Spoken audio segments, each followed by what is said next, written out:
Masayang buhay, mga kabukid, mga kanayon. Nagbabalik po tayo ulit dito sa farm, oh.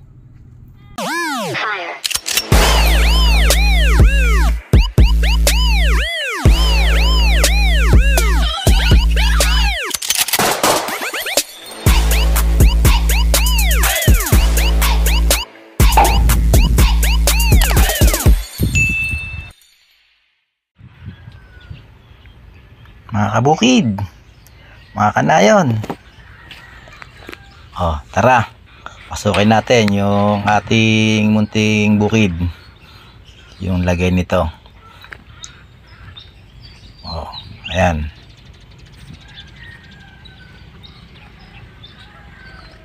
Ayan po yung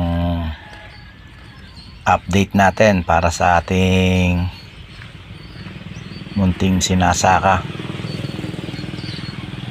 Yun yung aming munting bahay kubo.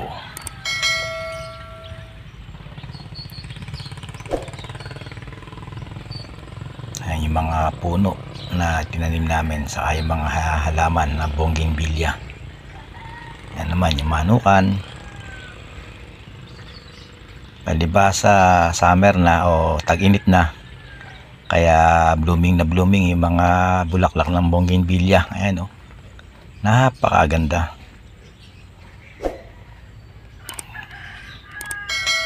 1 year na po yung mga puno na inaitanim namin dyan.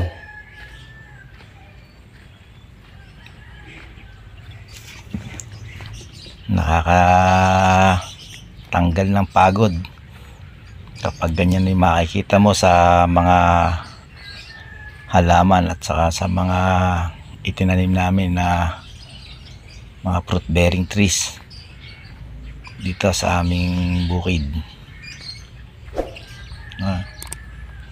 Sarap ng pagmasdan. Dyan naman sa may aming fish pond. Ayan, konti na yung tubig.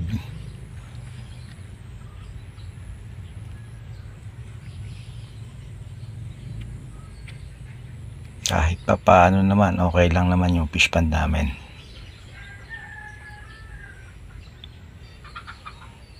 Ayan may nahuhuli rin na isda na pa isa-isa, dalawa.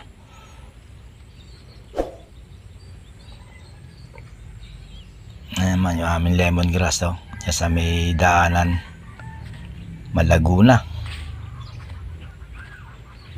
Pwede na yan ibenta palengke. Ayan mga hybrid lemongrass po yan.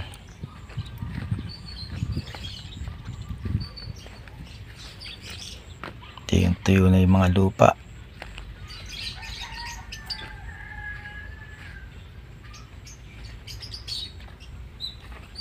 So hanggang dito na lamang muna mga kabukid, mga kanayon. Maraming salamat at hanggang sa muling pagkikita. I know gold is not enough. She's a